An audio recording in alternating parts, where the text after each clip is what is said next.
every single day. Of course you want to be a champion. Of course you want to be working towards winning titles. Be happy, but never satisfied.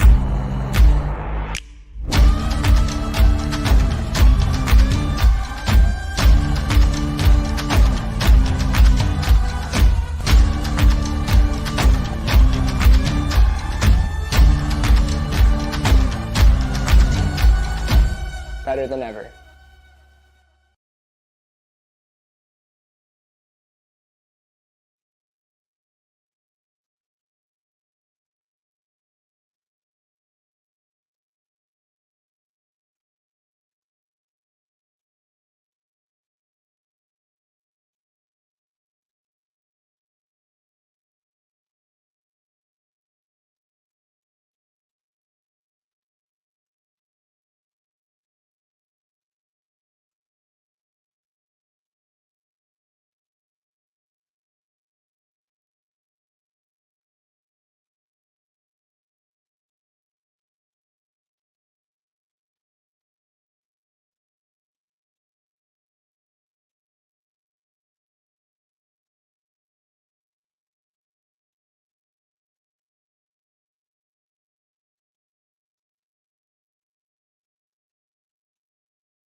Welcome back, Ultimate fans, to our third feature game on the Discraft and B Ultimate Showcase field here at the Canadian Ultimate Championships 2023 junior phase of the tournament. We are here in Newton, British Columbia. We're playing on the traditional lands of the Semiahmoo, Katzie, Kwantlen, Kwikwetlam, Kaikite, and Tsawwassen First Nations, and our traditional lands of those First Nations. And we've got a matchup here with a top seed coming out of British Columbia, Dino, and another top seed coming out of Quebec, Titane. But my name's Clayton Hallett, and my co-host here is going to kind of give you a little bit of a story about why this game is a little bit interesting. So Kevin Underhill, if you would. Absolutely, Clay. Happy to be back in the booth with you this year out here in Surrey, BC. Great field site here. Great complex overall. I know the organizers are excited to host the juniors and then the seniors later on in the week. But right now, all eyes on this junior teams. We have the Prime Ultimate Club's Dino. It's the top seed out of BC playing Titane, top seed out of Quebec. This is a Montreal squad. And right now, the big story is Dino 2-0, Titane 0-2. So this is right now a team, Titane, who hasn't had their best stuff yet this tournament, and Dino, who is on home soil and playing great, winning both games so far. You love to see it as an Ultimate fan when the seeding doesn't go as planned. I mean, Titane doesn't. Yes. Don't get me wrong. But how great is it when you have a tournament that has a story, has things shifting, things not going as expected, adds a lot of intrigue to the tournament. Well, and speaking of that, the other pool, Pool A, now being dubbed the Pool of Death. We had earlier Vortex beating Manitoba. We had Ignite beating Vortex. And we had Origin winning as well. It was an absolute bloodbath in that other pool. We'll try to get you the final results during this stream. But this game is just about set to start with Dino in blue pulling to Titane in white.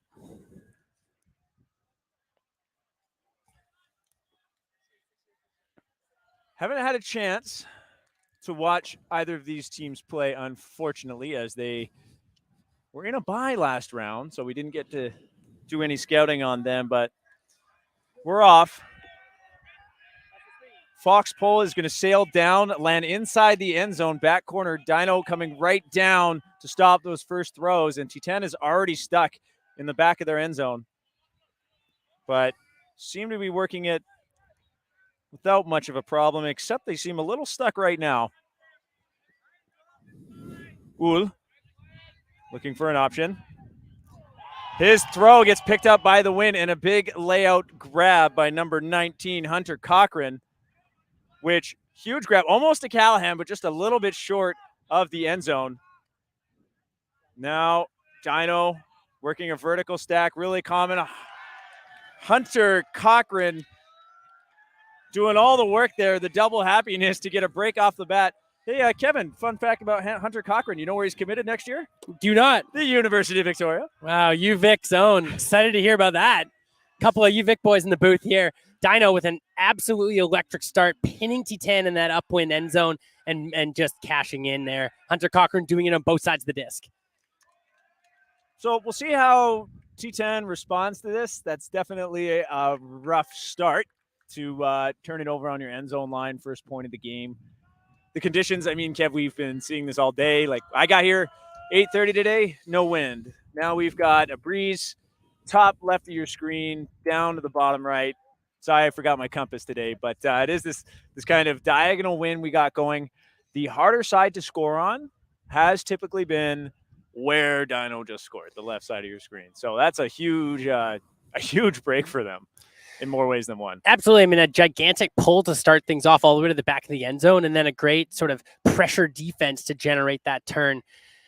This Dino team already 2-0 on the day, obviously here come to play. I think it's worth noting that playing at home is just that much easier, right? This Titane team traveled likely yesterday, if not Saturday and Sunday, right? And just getting your travel wigs under you, it's not easy. The first day of tournaments are when the teams that had to travel, it's just that much harder. Yeah, very different than going home to your own bed every night. So Fox Pole landing on the far side, inbounds. Titane now able to get an offense going. Not electing to go for the small unders unless they're open. That one was to Jehome. He's able to get it up the far side. Behrauer's throw is going to sail over everybody, and No was there to get it, but an unfortunate drop, being all alone. Yeah, good offense there by Titane, just sort of pounding the open side, and then an actually really good throw, but just couldn't quite close his hands on it. So Falk picks up. He has no mark. And Dino seems to be running a side stack vertical, leaving a lot of open space in the middle of the field, generating lots of one-on-one opportunities.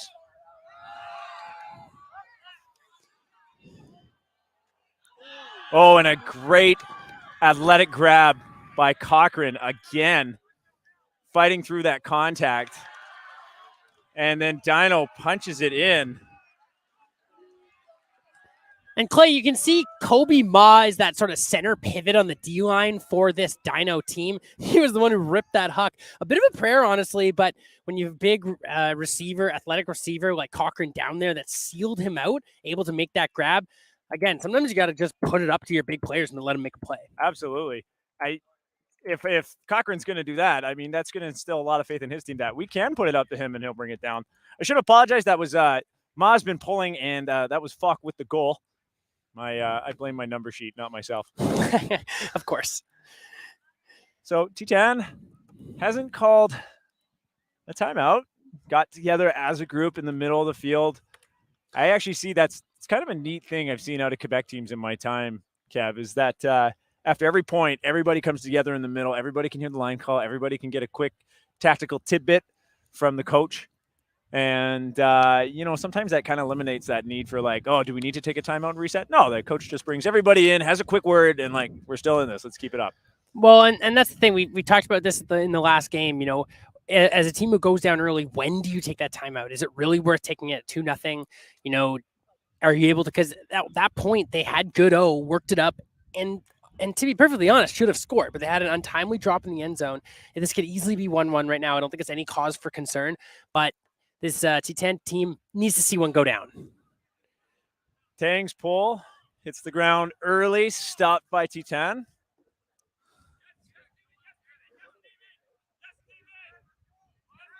Titane's offense is quite interesting. A great grab by 15. Navarren is able to find Benoit. His pass is reeled in. There's a dispute if that's up or down.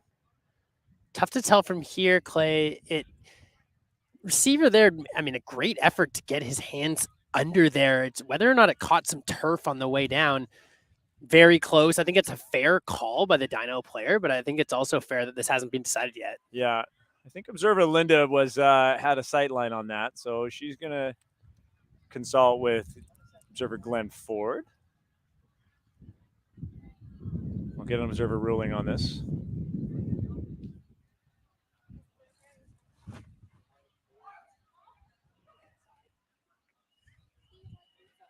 The observer ruling that it is up. So Rabasa with that athletic catch to keep it alive. Hearing some shock emanating from the crowd, but over here, yeah, that was tight. Pick called there.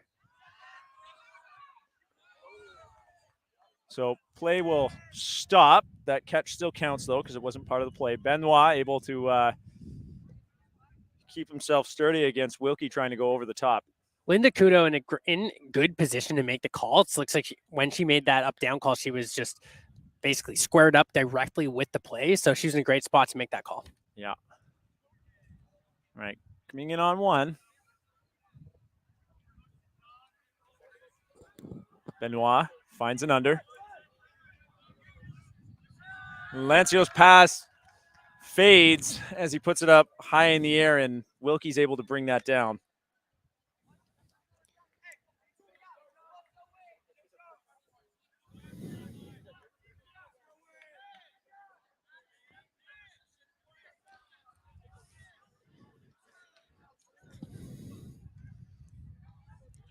Brian finds an open side backhand. And De Beer will put it up. A great placement pass to Brousset. He's looking for options, looking reset. And Brian's able to save him. Not the first look, but was there. Brian with a quick backhand, no one really expected. And then the ensuing continued throw just getting picked up in the wind over the head. Kevin, perhaps a little lack of patience on that one? Well, just a little bit frantic there. They actually had two really good looks and a little bit of patience there. Could have gone a long way. And that was De Beer, who had an absolute ropey huck down the line to get things going for Dino. Tang in the area to field that huck. That seemed to miss the mark on its target. Wong wants to reset it down the middle. And that pass is too high. Titane immediately able to capitalize. And Benoit just unable to make that catch as Brousset came through. Benoit calling a foul just as he tried to make that catch from Beck Havernick. And Cohen Brousset there, just a good read on D to close the gap and go up over top. Definitely possible for some contact over the backside, but I thought a strong play by the Vancouver defender there, closing the gap, and the disc just hung just a little bit too much. It felt like that was a sure thing into the hands of Jean-Christophe Benoit.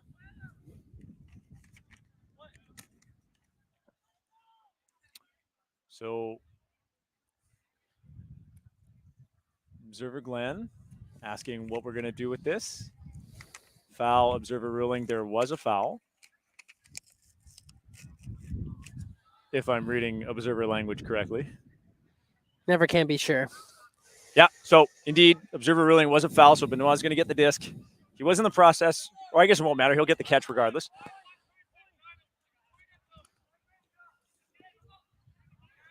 Rabasa trying to isolate with Benoit.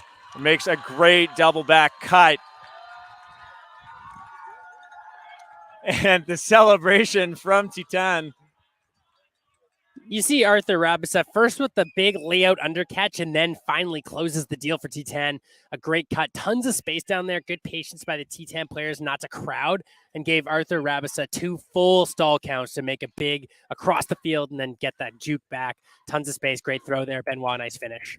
Yeah, you like to see teammates, especially at this level, not all trying to be the hero at once and just letting one player get it done. As we have seen, I mean, it can happen in any division, but sometimes you expect that lack of discipline to come more from the junior division, but here, not so, as everyone was just like, no, he's isolated, let him do his thing.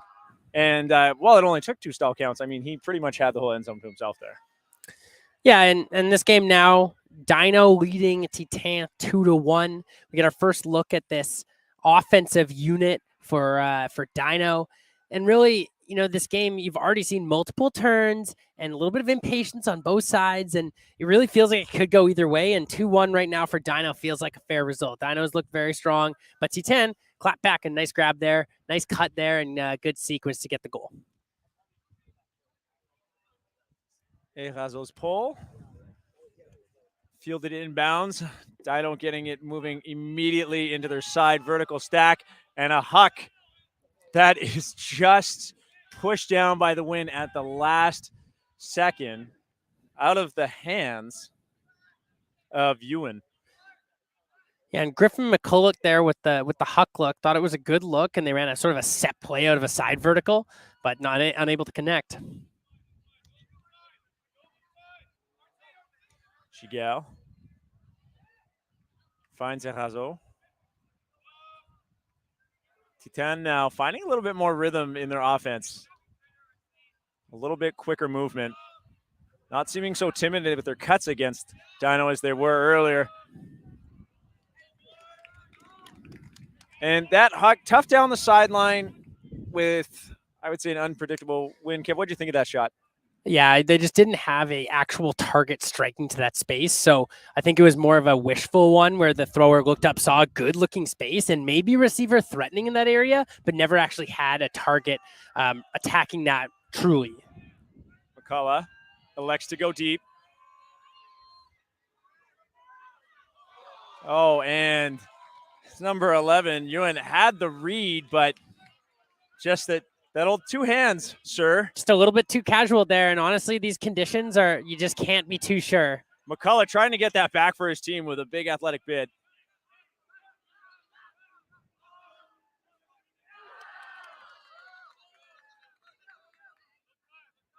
Jang. Both teams playing a little bit frantic here, Clay, just like not identifying the perfect option and trying for a bit more of the risky one. And in the case of Rex Ewan there, it was just a little too casual when he had a good look at making that completion. Sorry, that was Chen with the disc who swung it around. That bounces off the chest of Squants. And so Gauthier getting his team to chill out a little bit, takes his time coming up to the disc.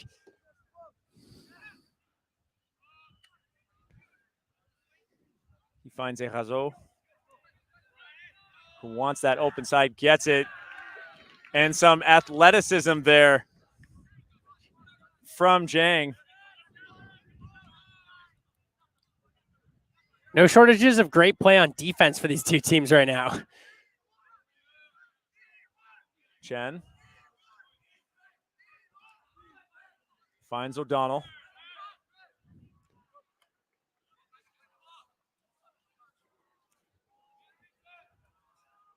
Jang goes for the reset, not trying to force it up while the offense seems a little out of sorts.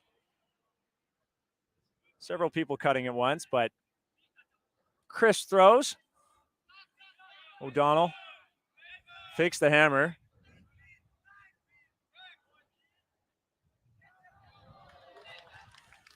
And Jang's throw just a little too far. Might have some of those showcase nerves here, Clay. Honestly, both teams getting down near the goal, but just not making the right decisions or the right execution. Yeah. Conditions are a little squirrely on this field, but the wind is not so howling that it's causing that much of a problem. So it's just coming down to making those mental decisions right now in the heat. There's O. His throw gets popped up and is eaten up by Dino. Quickly go the other way. O'Donnell striking deep. McCullough's going to put it up for him, and all alone, O'Donnell reels that in. Dino goes back up to the score, 3-1 for Dino. And Clay, we talked about the conditions a little bit earlier. It is smoking hot out here, mid-30s out here, and on the turf feels even a little bit hotter. The wind, yes, cutting it a bit, but the observers have ruled that they're going to be taking heat breaks in this game. And they're going to be taking them when a team reaches 3, when a team reaches 6, when a team reaches 9 and 12. And so this is our first heat break of the game with Dino's Kai O'Donnell, making the grab there, connecting with Griffin McCullough. That's right. So these water breaks are about 70 seconds, I believe. Someone in the chat correct me if I got that wrong, but 70 seconds. So it's as if there's just a timeout between the points here for each team. You can see them retreating to their shade. Right now, Clay, I think the game script is Dino's just had a little more success cutting and getting open in the lanes. You've seen both teams work it laterally pretty well, but at the end of the day, you have to move the disc upfield at some juncture. And right now, it's been a little more,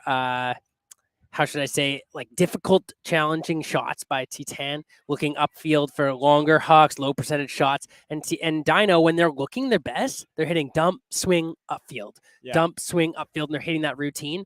And you saw actually Kai O'Donnell, who wound up finishing that play, he settled into that role where he was able to just get the swings, multiple unders. And so with that, they had a little bit more success. I think you hit the nail on the head there with the term low percentage.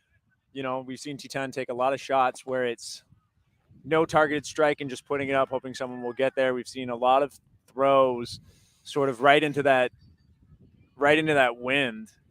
Right, so the disc really hasn't had an angle of attack, if you will. It's just got that flat side facing the wind and just keeps getting pushed over. So Titane willing to take those shots right now, while Dino has kind of reeled those in when they're moving in the direction they're about to go.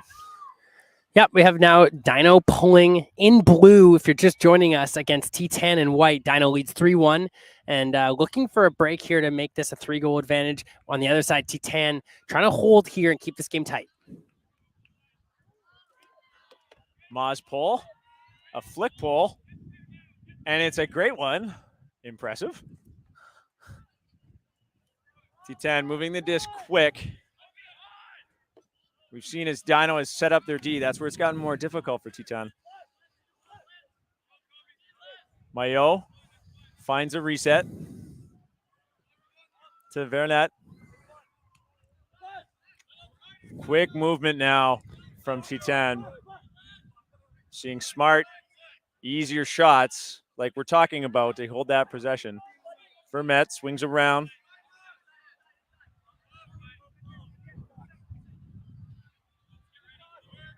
Kind of crisscrossing cuts. But lots of lateral movement right now. Good avoidance of that collision there. Vermette again in the middle. Jérôme.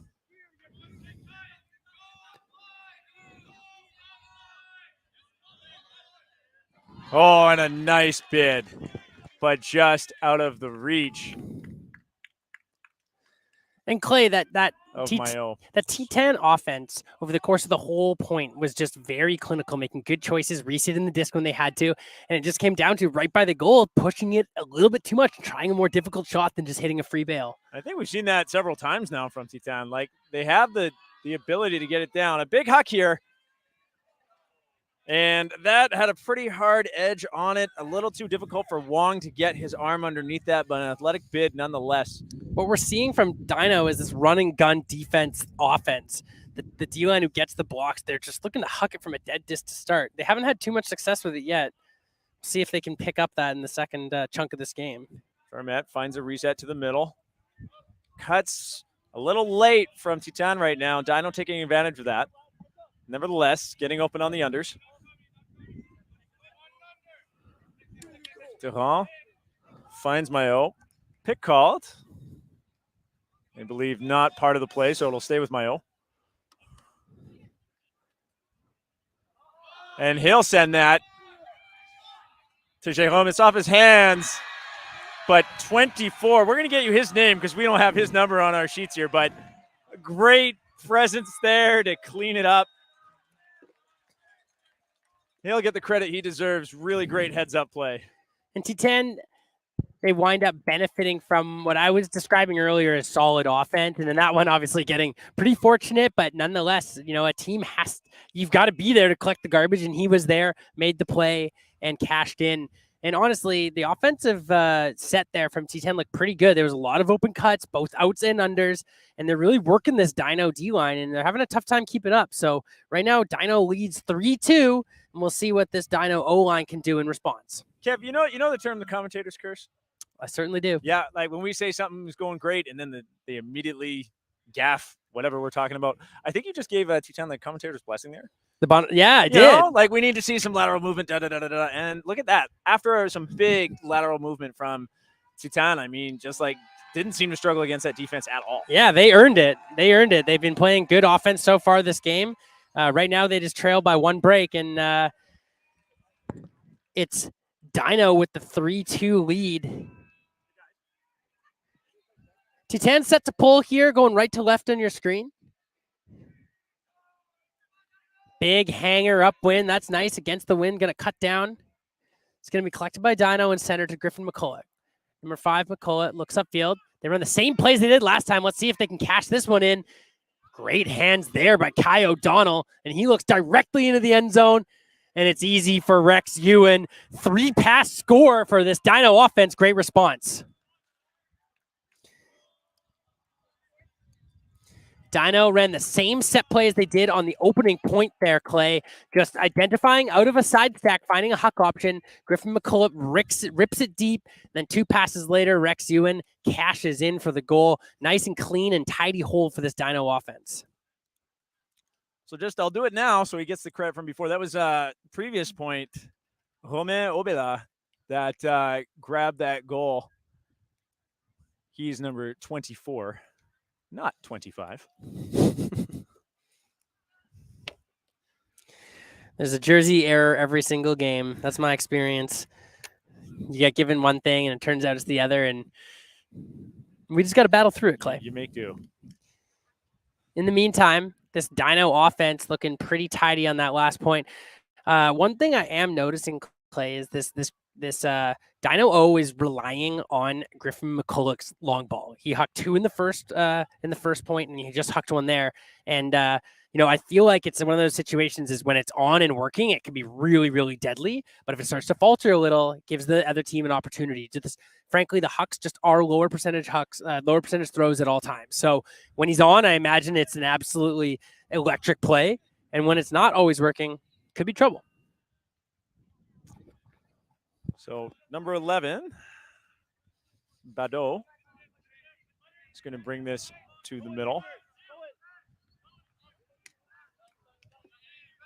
Finds Erazo and takes off himself. Badeau, good to go to that disc as the wind was slowing it down. Erazo in turn goes up the line for him. They're just playing together. Oh, get someone else involved. Hello, Benoit, who's had a good game so far. Kind of a pivot handler for their team.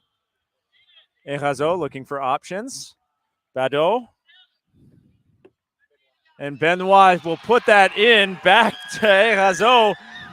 That seemed like a 3-man point, Kev.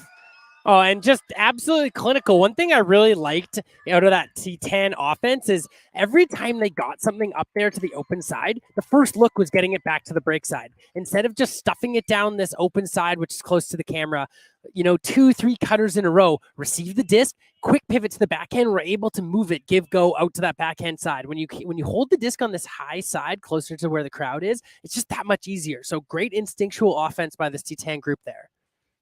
Yeah, moving the disc uphill so you can move it downhill, as they say, against the wind is a massive, massive adjustment you need to make when the conditions aren't so good. I mean, it still plays when we're talking about open side versus break side ultimate. You can roll down the open side if you do the hard work to get it to the break side. And once again, that point too, I mean, after every throw, those Titane players were just ready to follow it, didn't really care about where their defender had posted up. They're just like, I'm just going to go get this now. And just defenders seem to be trailing them the whole time. Good, clean offensive point there by Titane, bringing the score to 4-3. Dino leads in this Pool B matchup. Right now, we talked about it earlier. Dino commanding 2-0 on the day, whereas Titane is 0-2, and they're looking to rectify that in this game. Go chase Pulf. Caught by Jang. Now Ewan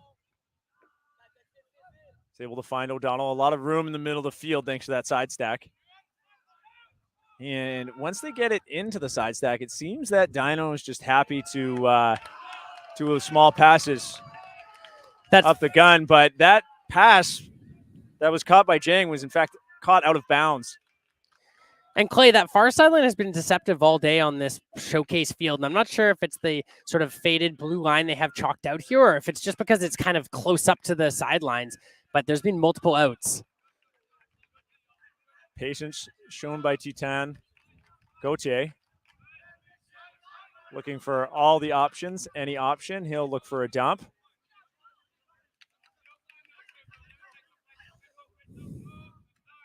Back, Havernick goes back to Gauthier. And Robin slowing down to catch that allows Chen to get that run through D. McCullough once again putting it up, as you said, Kev. And O'Donnell trying to make the play. That disc bouncing up into his hands. I'll just give you the hot take right now because I feel like I saw it. Yeah, we had a fairly decent perspective from here. It looked like it ricocheted off the ground before he got his hands on it. That being said, he did sort of shield the disc during his dive, so it is tough to tell from our vantage what totally happened there as Griffin McCulloch threw it to O'Donnell, just had so much edge and was getting pushed away by the wind there. So Linda Kudo, Glenn Ford there to make a ruling if needed. Observer ruling, it was down, so I feel like Kudo had a good angle on that to see it.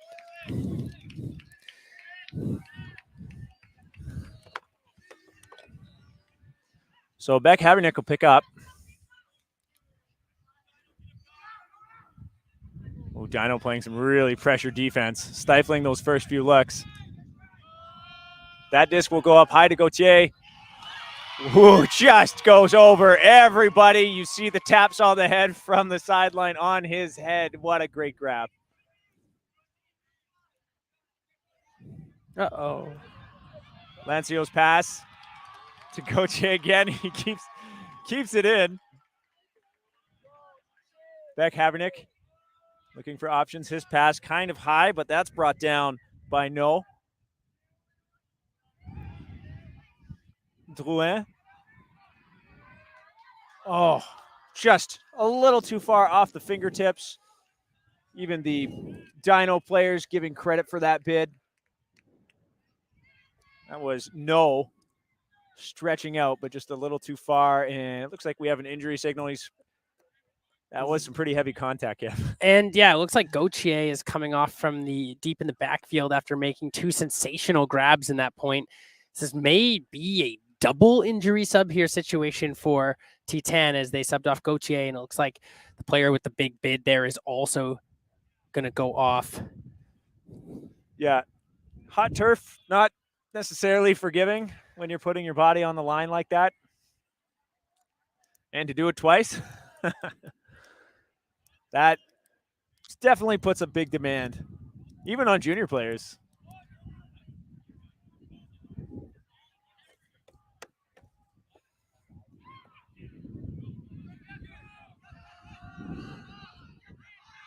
This Hawk unchallenged to Wong. Wong looking for options, getting high in the count, looking for a reset, finds McCullough. McCullough will go break side, immediately puts his head down knowing that's not what he wanted, but O'Donnell's like, don't worry, bro, I got this.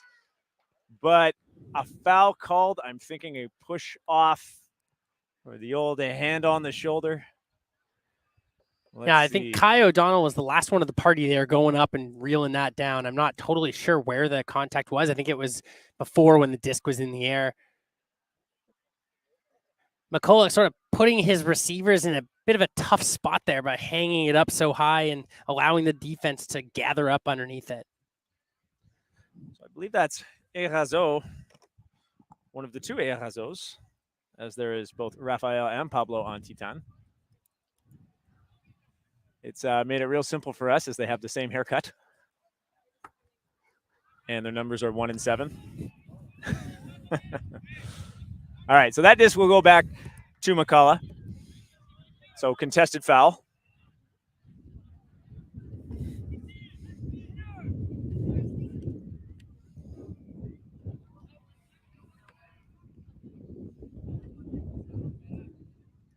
Oh, and just off the hands, that little dish, Jiang couldn't reel it in.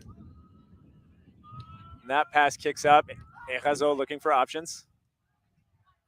He finds, that's Lancio, not his brother, but it's Lancio. He gets it up. And Titane begins to move it quick. Finds Lancio. There's some traffic, which causes him to bobble the disc. I hear the coaches from Dino right now yelling shallow, shallow, shallow, perhaps encouraging their players to have a bigger strike opportunity.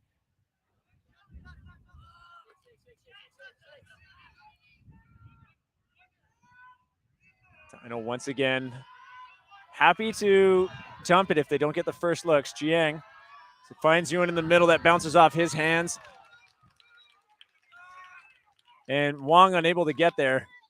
And Titane calls a timeout. Clay, right now I'm seeing, obviously, there's a bit of a lack of focus on both sides. Right, you're seeing particularly from the Dino players throws that should be completed that are hitting each other in the hands. Just a little bit of a casualness by the Dino players. Just a little bit of a casualness. Whereas on the Titane side, it's about the throwers are forcing into difficult positions. So we're also seeing two styles of offense that I wanted to point out. Right now, we're seeing the Titane offense is especially strong when they're moving the disc laterally and generating those open looks. Whereas the Dino offense is especially strong when they're carving up big outs and unders, right? They're running a big vertical lane attack, whereas the Titane offense is running a bit more of like get the disc laterally movement and open something up. So it's an interesting blend, these two teams, and it's a good battle right now because they're, I think, seeing something that they're not used to seeing in practice.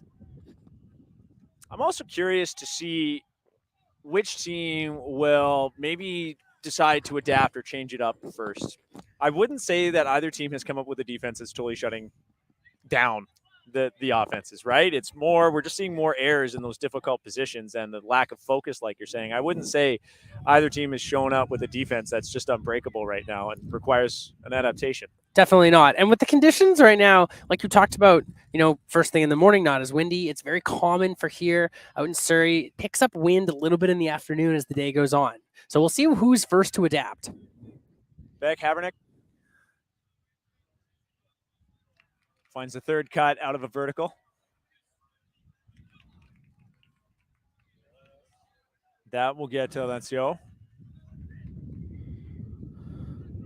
He's looking for options. Finds a quick dish back to Beck Habernick, but just up the open side and still kind of forced on that sideline. McCullough's unable to make that play, but he was close. That Hak to Erazo just started to fade out of bounds, and Dino defense there immediately to make sure nothing would come of that. McCullough's going to pick up. Do you feel a Huck coming, Kev? It's the conditions and the personnel, so we'll just see. Oh, and that pass bounces off his receiver right into the hands of Beck Habernick. Gauthier looking for options, looking dump. And that throw just a little too low for Lancio. Again, Clay, getting away from what's worked for them. Right now, it feels like the lateral movement, throwing a good dump, even for a loss of yards, and then getting it out to the other side has been best for Titane. Instead of, when things are going bad, they're trying to jam it right up that open side into difficult, tight spaces. So I believe I see a few players taking a knee. I think what happened there is on one of the bids by Titane is a player took injury immediately, and Dino elects to make their own sub, which is legal after an injury. You can match the number of substitutions. So McCullough brings that up. Cochran takes off immediately.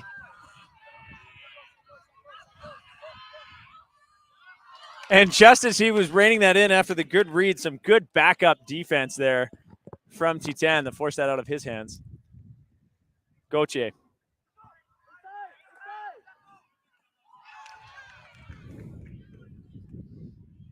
And Razo had Bekhavernik up the option. There it is, that swing we've been looking for. Kind of getting stuck on the open side. Bekhavernik was thinking he'd just do a give-go action, but didn't quite set his feet for his pass to Obela. And McCulloch picks it up.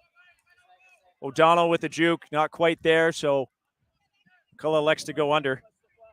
Finds Wong.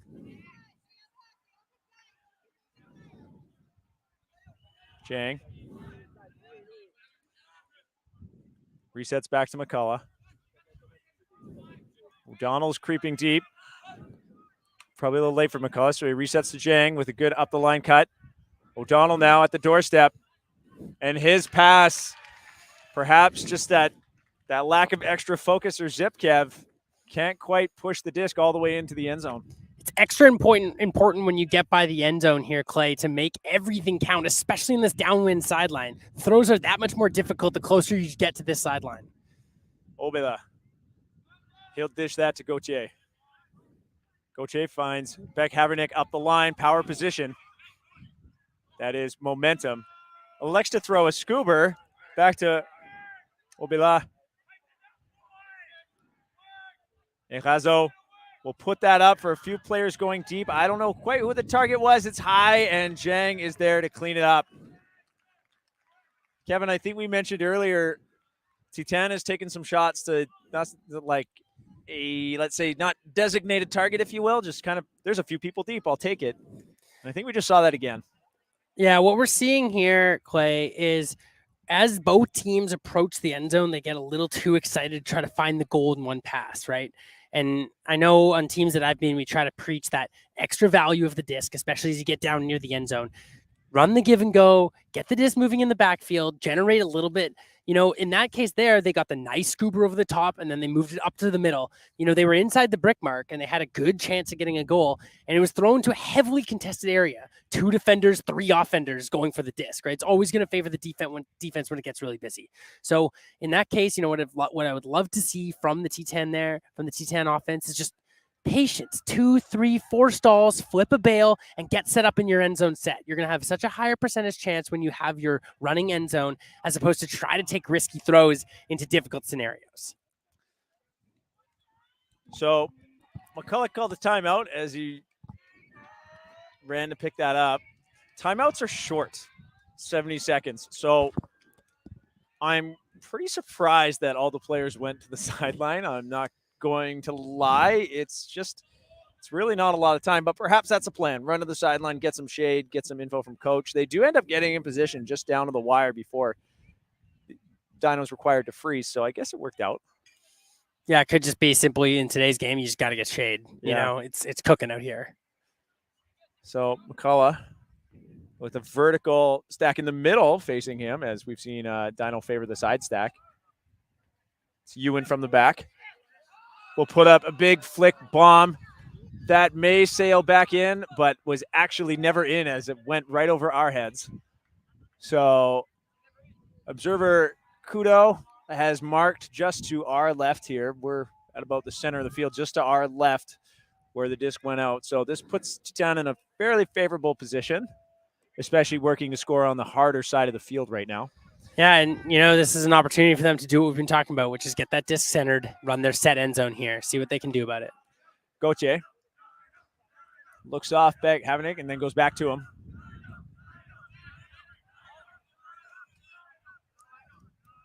He finds Papa Georgiou to Erazo.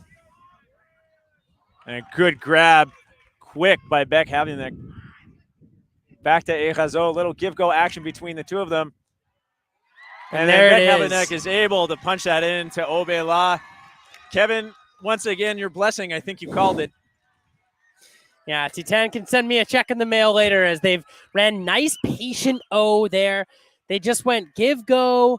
They ran it through the middle. They identified their targets and they made simple throws, right? None of those passes were more than 6-8 yards max. They were all to receivers that were ready in good positions, 2-hand grabs, good choices. And even the last throw was a little bit dicey, but at the end of the day, to a target that was open and made the grab with 2 hands.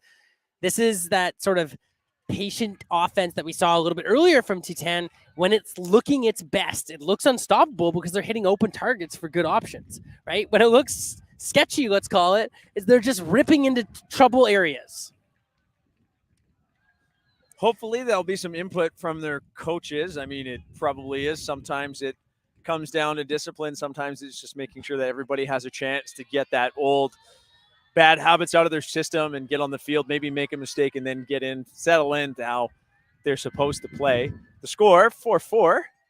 So we're all tied up. I mean, we saw Dino come out with huge energy, getting a really, really quick break right off the hop on some unfortunate, an unfortunate turnover for Titane. And now, I mean, honestly, I wouldn't have said the game started like that watching it now. Yeah, and I think we're starting to see why Titane, originally had that number 2 seed is when things are going well, they look like a very, very good squad, right? It just seems like they've had a little bit of an inconsistency so far today in keeping it all together. And obviously, some of that inconsistency was showing in the other games, right? This is a squad that's 0-2 that feels like they probably shouldn't be. Right. But at the end of the day, when you come to nationals and you're in these top 8 pool, or in the top 2 pools, when that's the top 8 teams in the tournament, you have to be able to earn every single game. And they've already lost to Nitro and to Toro. Excuse me. They've already lost 2 games today. Dino has beat Nitro and Toro on the other side. And so, yeah, this is one of those matchups where T10 feels, we really have to actually establish it and get a win here. Looks like they're taking an extended heat break here. Observers chatting with the team's captains. I think it might just be talking a little bit about those heat breaks and making sure that everyone's safe here. It feels an extra probably 5-6 degrees on this turf, Clay. Yeah, it is scorching. And we've seen for some athletes today previously that if they're not getting enough shade, it can really take a toll on their play and can lead to some risky stuff. And I mean, I'm definitely feeling it out here. We're seeing, and this is interesting, I'll just point out, we're seeing, I wouldn't say a big rotation in the personnel for each team, but definitely seeing some players we haven't yet on the field, giving those other players who've been out there on the seat a break. No doubt. So that pull fielded by Young Lim goes to McCullough. UN underneath to get it. And number 16, Wong, cutting like a madman out there. Unfortunately, doesn't get the pass. But instead, Chen is found. I believe a pick was called, so that'll go back to McCullough.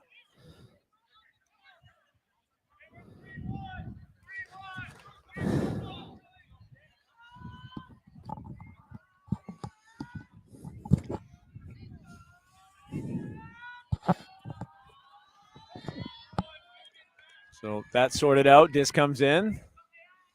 McCullough doesn't have his first look.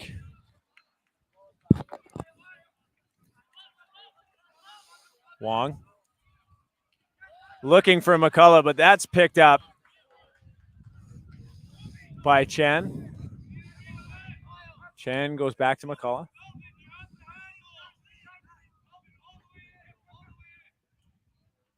Seeing some small ball offense here. Ma with the disc. Ewan will go back to Ma. Ma with a great give-go move. Throw and go. Ma finds Wong. And then just some quick movement. That pass from Chen might have had a travel call against it. there was a call. Maybe it felt like maybe a pick the throw before. So there's one pass continue, but it's going to stay in the hands of Ryan Chen, I believe, right on the doorstep. Chen has Wong. Wong goes back to Chen. That pass just through Chen's hands, but he gobbles that up. Ewan. Lots of patience here being shown from Dino. Squants. Go to Chen. And Ma finds Chen. Dino working hard for that long point. The score, 5-4 Dino. Another example, Clay, of good clinical end zone offense, right? You saw Rex Ewan out there. You saw Squants out there. You saw Ryan Chen kind of commanding it and going give-go. When you isolate the top 3 or 4 and get them working laterally, and in the back, you saw Griffin McCullough kind of running these side-to-side pistons, providing an option, but not actually getting in the way.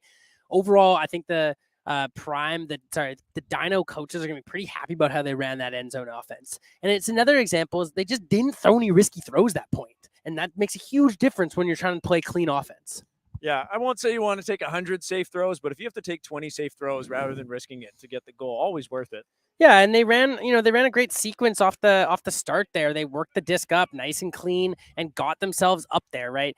You were talking about Miles Wong cutting in the lanes, and it's just he's working hard in the lanes to get open, and then they're running give-goes in the backfield. It's always bound to work out if you cut hard and you make good choices, right? It may not even take 20. It may take 6 or 7 to get up to the goal, and it may take 5 or 6 around the goal. And that's what we saw Dino do so well at that point. Yeah.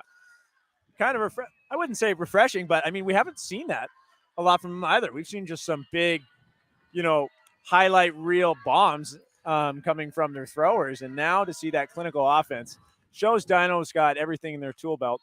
That pull is going to go out of bounds, I think, with the blue line that I can't see.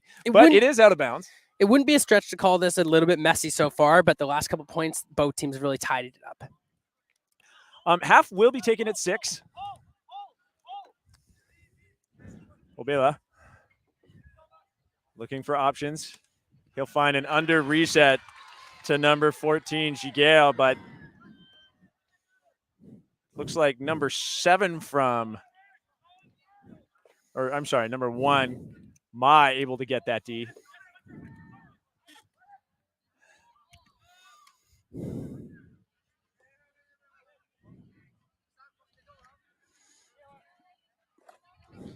Cristoria with the disc, but it sounds like there was a pick that wasn't part of the play, so everybody will just catch up.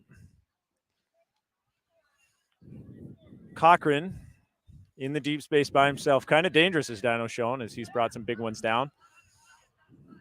Ma. Pick called. Cochran was pretty open. I think Danny said it on some of our earlier broadcasts. If you're that open, there might have been a pick call, which is the case. So Jérôme will catch up. And Cochran will go back to where he was at the time of the pick.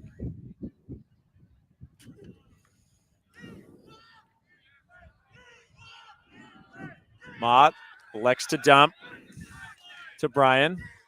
Brian puts that up to Cristoria in the middle with a quick flip to Wu.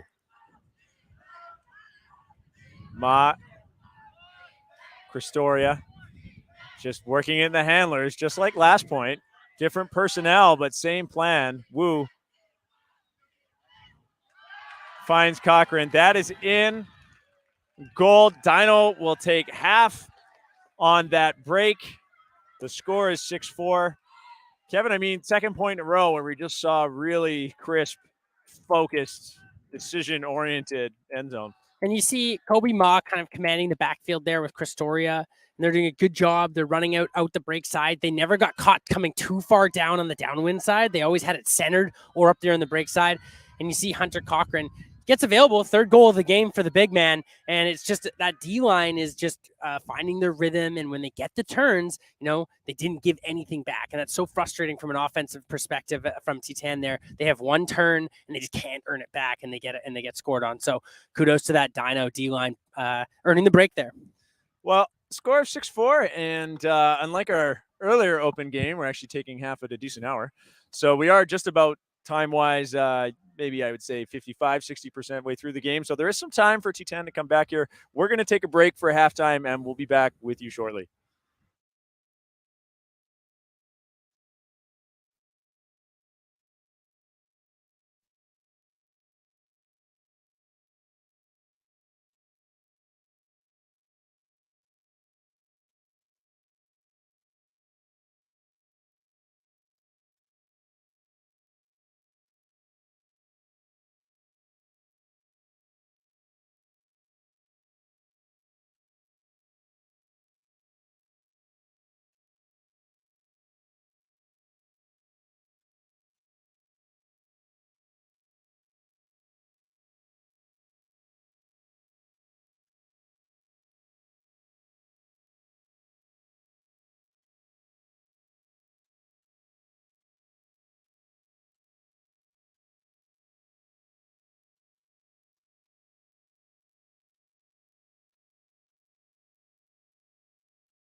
Welcome back to the second half here in our third feature match of the day on the Discraft and B Ultimate Field. This match is from our Junior Open division, featuring Titane from Quebec in white and Dino from British Columbia in blue. Kevin, I quickly mentioned our sponsors, B Ultimate, the official apparel sponsor of this tournament, and Discraft supplying our favorite inanimate object, which we need to conduct our lives. Thank you to our sponsors. Titane's going to start pulling from the right side of your screen, and that pull is going to go way up in the sky and come right at me. Ow. Clay just can't stay out of the game. I didn't move. Kind of hurt my hand a little bit. Well, Clay picks up and centers to Griffin McCullough here, who will take it to the middle line. McCullough, with his big hucks all day, finds an under to Ewan. Ewan showing some patience. Goes back to McCullough.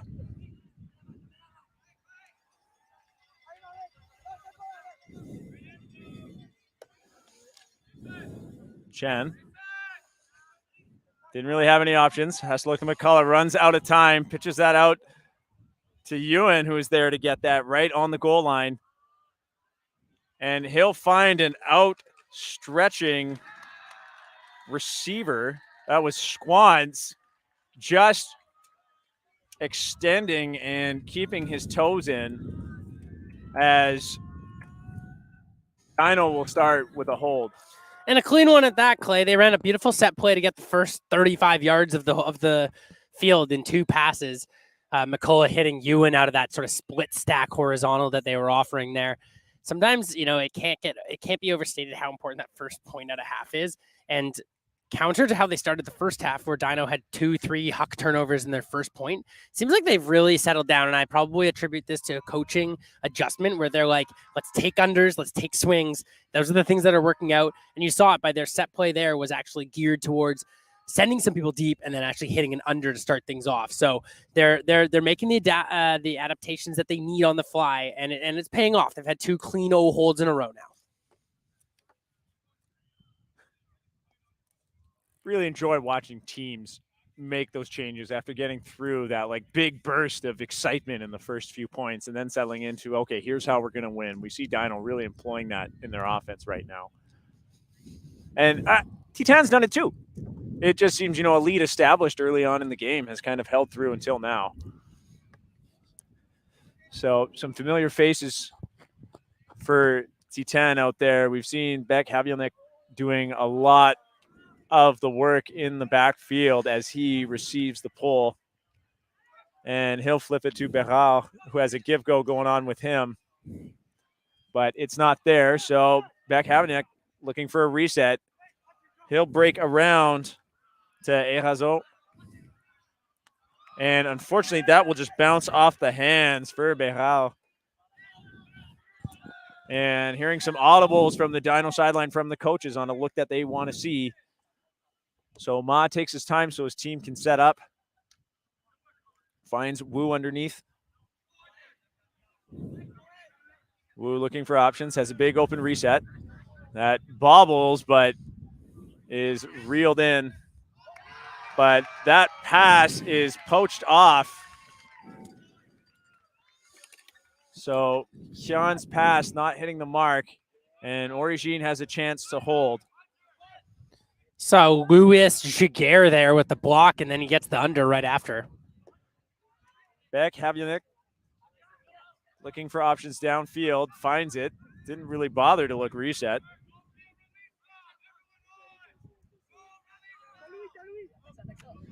Durand gets back to Beck Havionek. Give go back to Durand. He's throwing some pump fakes, looking for options. Looks off Erazo. Finds Berard in the middle. And he's able to punch that to Durand. So now another hold. Our score 7-5. So out of half, both teams getting big holds. The crowd for Titane loving it.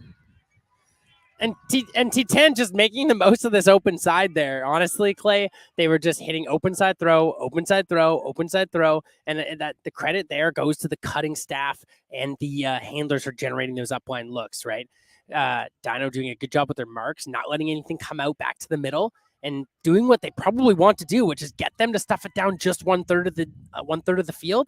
But at the end of the day, the team that has the legs and makes those cuts and successfully hits those throws, Titane showed that they're able to do it and they're able to work the open side, not taking any real risk and just jamming them up there. It's not always the prettiest, but 4, 5, 6 unders right up the open side, cashing in for a goal. So we've talked about the conditions a little bit. If you are kind of tuning in just to the second half, it's been swirly in this stadium. The wind has typically been moving from left to right at kind of a diagonal, and it's shifting all the time, but definitely right now, Titane pulling from the side that's easier to score on. That pull will land in bounds. So Ma picks up, or Jang that is, pardon me. McCullough's hockey didn't really like it, but Ewan's able to run that down and do a quick flip to O'Donnell. That's in. A short, open, ultimate point. Yeah, and they ran the same set play that they ran at the beginning of the game where they have a side stack and they clear an option and send Rex Ewan from that vertical side stack.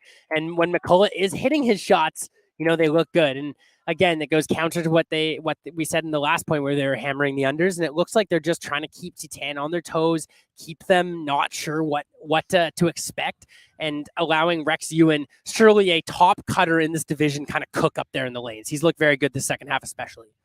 Yeah, and he's done both. I mean, we've got strikes. He's done a lot of undercutting and happy to work with the handler core and, just fall into that position naturally. And we're seeing Dino willing to still employ both strengths of their game, right? I would say at the beginning of the game, it was too much relying on the Hucks, and then it started getting off, as you say. But now as they've brought out more tools of the tool belt, seem very in command of their offense right now. Yeah, and this offensive unit has been successful already today, and now they're really starting to fall into their space. You see Benjamin Jang and Griffin McCullough in the backfield. You see the cutting unit with Rex Ewan, Kai O'Donnell, and Kaido Squans kind of as that upfield threats, and it's a pretty deep and balanced offensive unit, and I expect them to do a lot of damage in this tournament.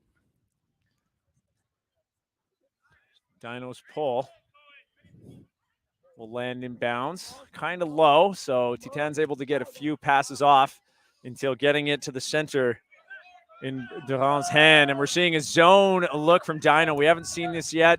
Durand complaining about the double team, gets them to move back, and then starts a give-go. A wide open, neglected Giguère. Just has it at the doorstep.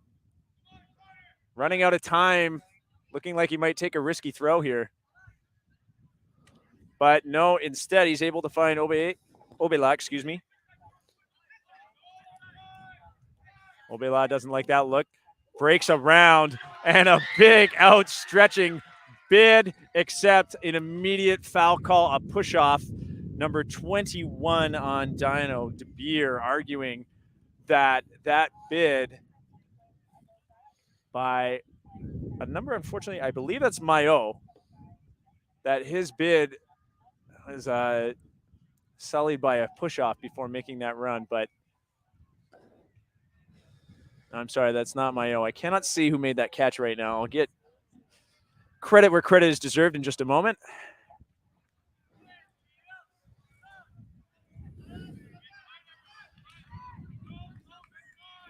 I believe that was Drouin with the bid.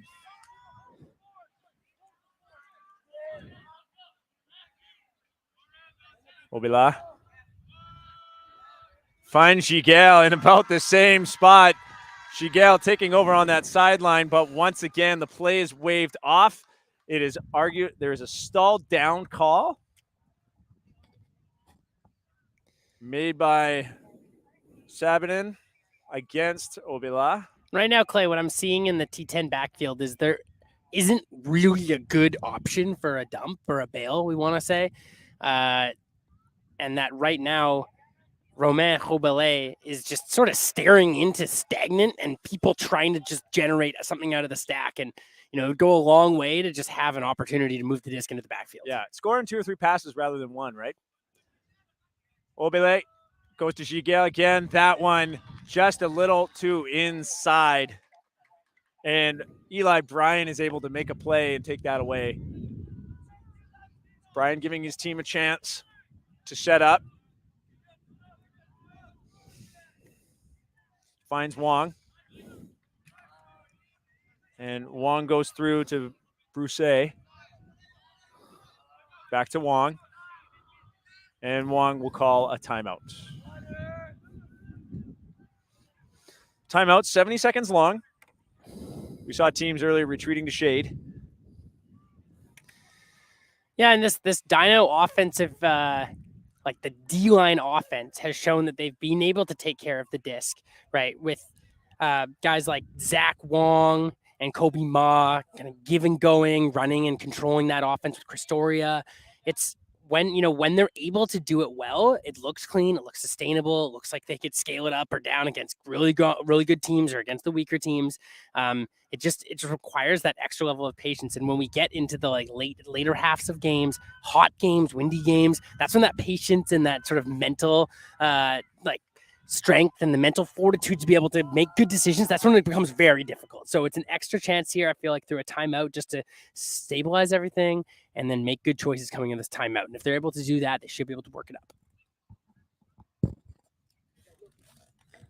I feel like I shouldn't do this because she's not here, but I'm going to take one little shot at Danny Proby right now and say that I do like this timeout because, like you're saying, settling down just for a second here, everybody just get it back together. We didn't see anyone retreat to the shade or get water. That was a little team meeting about what are we going to do here to score this point. And then we see Dino set up in an offense, like a vertical in the middle here, but obviously a plan in place. Players all not really asking each other, hey, what's going on? Everybody knows the plan here to get that focus. The obvious counter is the D is also ready and planned, and both people in both camps have rightful arguments for the sort of pro timeout versus the anti timeout discussion there. Oh, she's not here to defend herself. I'm doing my best on her behalf. So Wong with the disc.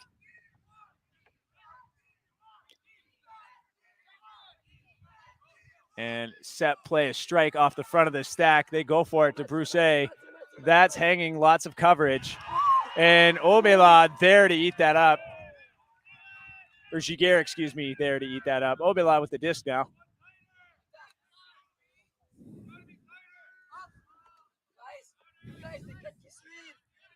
Sweet and Durand work it up the middle. Durand now with the disc. He finds Maillot. And Maillot will put that out to Giguel. Giguel had it. Clap, catch, drop.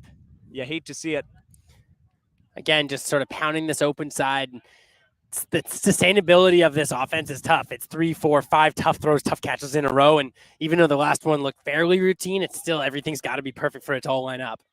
Bryan picks up, brings it to the line. He's looking for a huck off the bat. It's not there. And Lexon under to Brousset, who lays out to get that disc that was just off its trajectory for him. Finds Wong in the middle. Wong pointing deep. It's not there. He'll go back to Brousset. Wong to Bryan. Bryan looking upfield. And he found DeBeer, but it seems that number 16, Philippe Durand, might have something going on with his ankle or a cramp, so we're going to give him a minute. Yeah, it looked like he just went uncomfortably over on his leg, trying to get that mark on. He's going to limp off to his sideline. Some coach assistants here, and both teams are going to get a sub in. Beck Havendick will come in for him. And it looks like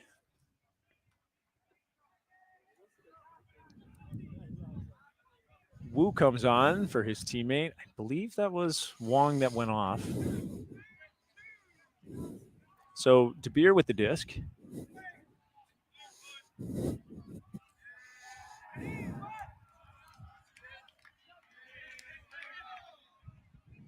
So pick called. Colin Wu all by himself coming out of some traffic. So pick, yeah, probably. That's back with the beer on stall 6. He looks immediately to Brian, who makes a big jab step to get that reset. Wilkie will find Wu. Bruce able to do a little scoop in the middle. He'll look reset back to Wu. Wu looking open side right now. Tabir finds Bruce. Bruce is out of bounds. Kevin, we've said that line deceptive. It really is, and I think it's just because it's so close to the tents and in sort of near the sideline, the like bleachers and whatnot. But it is deceiving, and we've seen people go out of bounds on that far side a lot today. But Dino gets it right back as Beck Havernick's huck is gobbled up by 2 Dino defenders. And Wu will put that up to De Beer. De Beer elevates, but just it goes off his fingertips.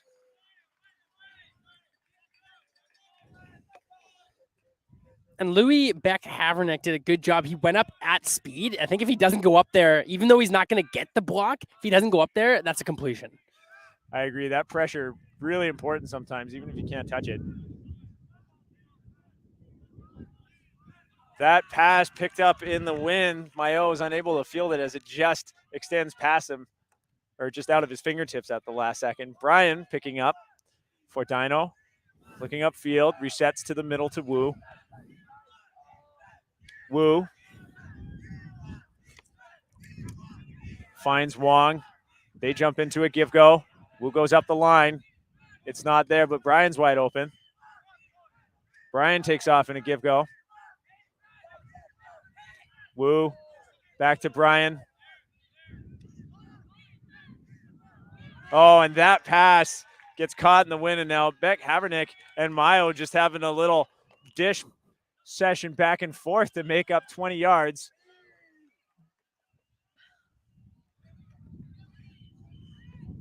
Duhamp finds Obela in the middle.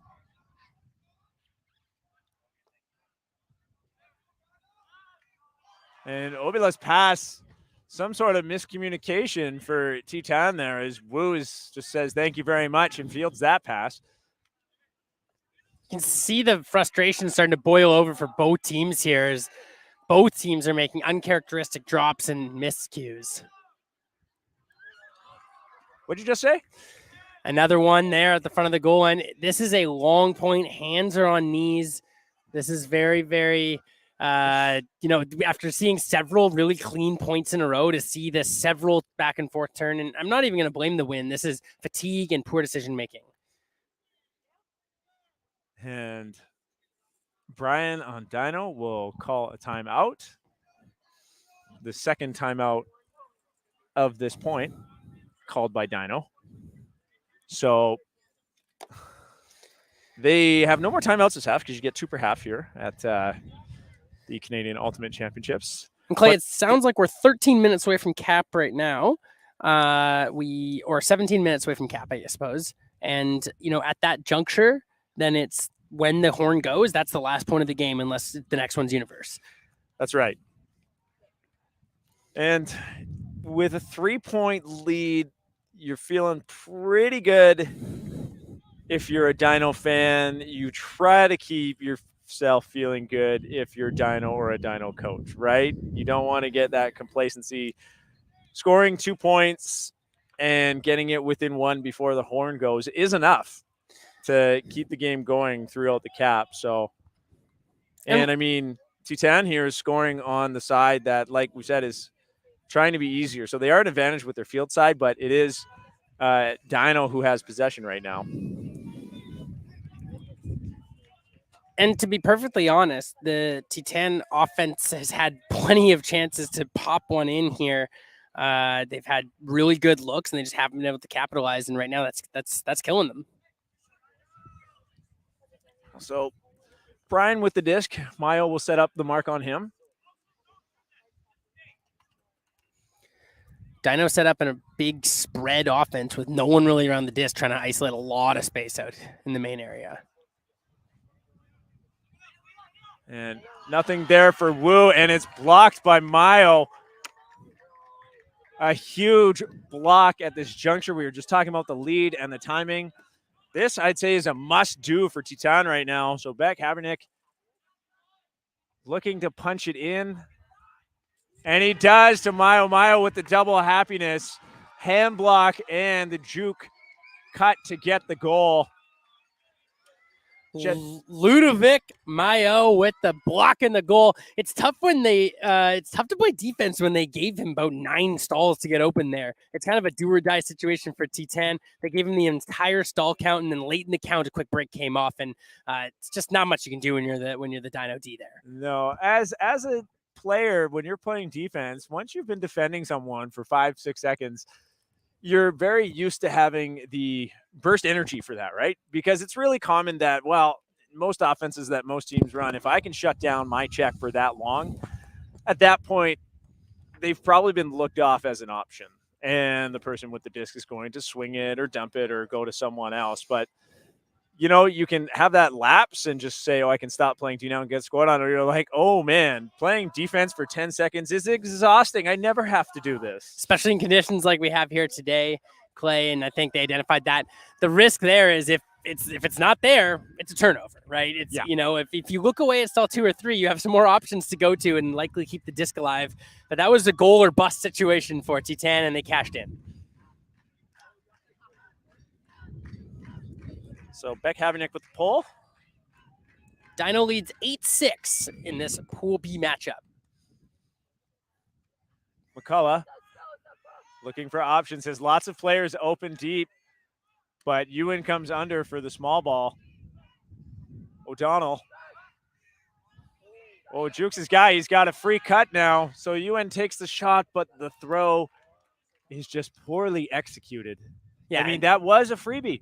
O'Donnell was going to be uncovered deep thanks to a great cut he made, but it's always difficult to throw these same third hucks, especially on this downwind sideline. You have to have so much pace on them to cut through the wind. And as Rex even pivoted back, it just didn't feel like he was set enough to be able to throw that with the pace and the edge required. So Beck Habernick with the disc, and Laverin making a cut, and very unhappy with Ryan Chen calling a foul, perhaps wrap around with the arms. Yeah, there was definitely some contact on his on Lancio's undercut there, and no contest, and we're right back into it, and Ryan Chen gets the block right back. And he puts it up for O'Donnell. O'Donnell's up the doorstep, and the quick flip to, I believe that's Jang.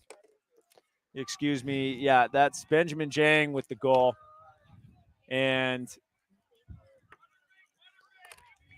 a score for 9-6 now means we're going to get a water break. And just for you technical fans out there, the game clock does not stop during the water break. And water breaks are about the same length as a timeout. So, you know, with 3-point lead, Cap coming up, and you're Dino, you're like, nice. You know, we've used our 2 timeouts already in that single point. This water break timeout is like giving in more ways than one. So, yeah, the predetermined heat breaks, you know, although not actually geared towards giving anyone an advantage as part of the player safety and the coaches making sure everyone gets water and shade and has a chance to recharge a little bit in these super hot days. Just like you said, as we get near the end of the game and the time cap is closing in, this does advantage Dino here. You know, at the end of the day, they have the advantage, right? They have the 3-point lead as they lead 9-7. But there's nothing you can really do about that, right? That's the rules they've established. After it gets into the mid-30s, they're able to make that rule, and it's for the player safety. So I'm just looking at my clock here, and 3:49. So Cap should be, if we started on time with the rest of the tournament, as it were, Cap will be coming on at 3:55 in 5.5, 6 minutes.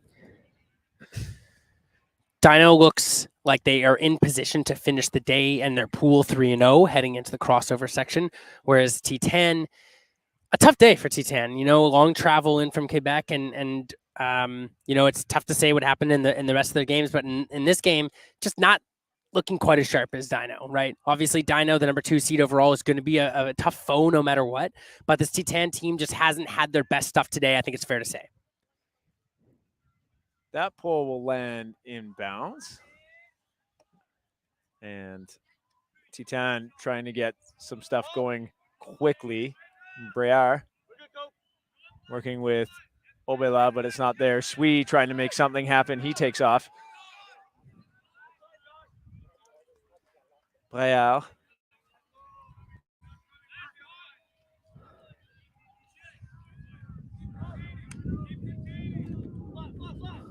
And Benoit's going to send that.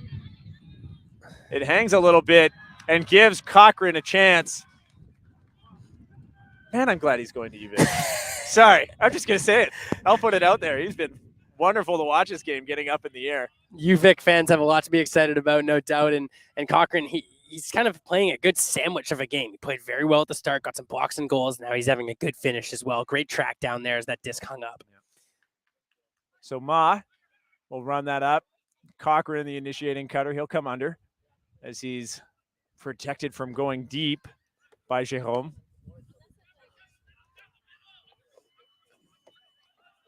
Good breakside offense here from Dino as they're just hitting break after break. Wong will find Wu. That was close, but stays on target. Storia, he'll go to Wu.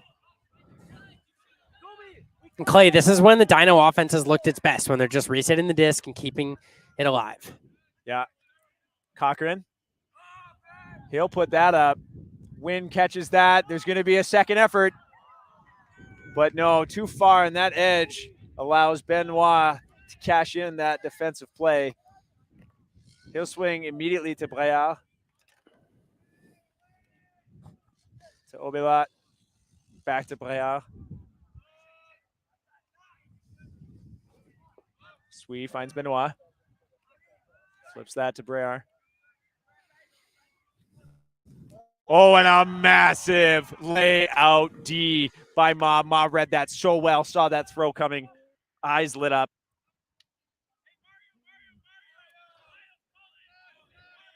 Ma finds Wong, bobbled out of his hands, but he's able to reel that in with a big layout.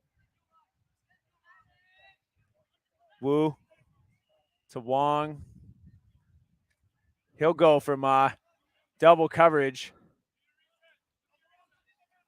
Coach is yelling, you need a reset. Wu's right there to just leisurely pick that up behind. Wong's left alone. Players starting to look tired. And great offense there by Dino as they just recycled the disc in the middle of the field and always gave themselves an outlet. Coach was yelling, we need a reset.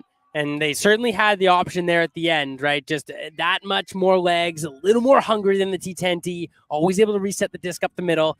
And then finally a absolute walk-in goal there for the Dino defense. Joshua Falk with the goal. That brings us to 10-6, a 4-point lead. By my clock, it says cap in 2 minutes. And when we hear the horn, we'll let you know. With the 10-6 lead, the outcome's all but determined at this point, Clay. I have a tough time seeing Titane marching down a handful of goals in 1 minute. I think, looking at this game as a whole, obviously Dino started well. Titane played an excellent mid-chunk of this game, but didn't have the gas to finish it off. And, Dino has just looked good. They've had their ups and downs, no doubt, but when they've needed to play their best, aka the start of the game, the start of the second half, and the end of the game, those are the three critical junctures in a game, and Dino's had the edge in all three of those junctures, and that's enough to get a 2-3, and in this case, it's a 5-point lead. You're right, that mid-chunk, that is such a great way to put it, Kev. And, I was reflecting on something earlier, too, that you said, I think part of the hardest thing for the headspace for Titane this game is you're coming in and you're into your 1-2 matchup in pool play. After you've already lost 2 games, I mean, you're coming in knowing now we have to play our hardest match and we don't have a dub. So getting prepared for that mentally to pull out, a win and perform for that game must be a pretty daunting aspect mentally. Yeah, and they've looked gritty at times, and they've played good offense at times. It makes me feel like they're going to drop down and play the winners out of the lower brackets, and I have a feeling this Titane team's not done yet. The horn just went, so this is the last point of the game. It's finish the point, finish the game. It doesn't matter who scores. Beck Havaniuk finds an open man, and that is Gigal who would finish it off for us. But that is game. The score 10-7 for Dino. Titane will go 0-3 on their first day. But like you said, Kev, I mean, we don't think they're finished watching them play. They probably still have a lot in them. Dino looking strong and showing us that they were ready to adapt. Absolutely. And stay tuned for more Canadian Ultimate Juniors over the course of today, tomorrow, Wednesday. We've got so much good action coming from the Newton Athletic Park here in Surrey. And it sounds like on the other pool, it's been absolute mayhem. Everybody beating everyone. There's almost assuredly going to be a two-way tie or a three-way tie for that first or last position there. So tons of action coming out of the Junior Open division and great games coming out of the Junior Women's as well. So stay tuned. Our next game today will be Toro from Ontario and Origine from Quebec in our women's division. Tune in later.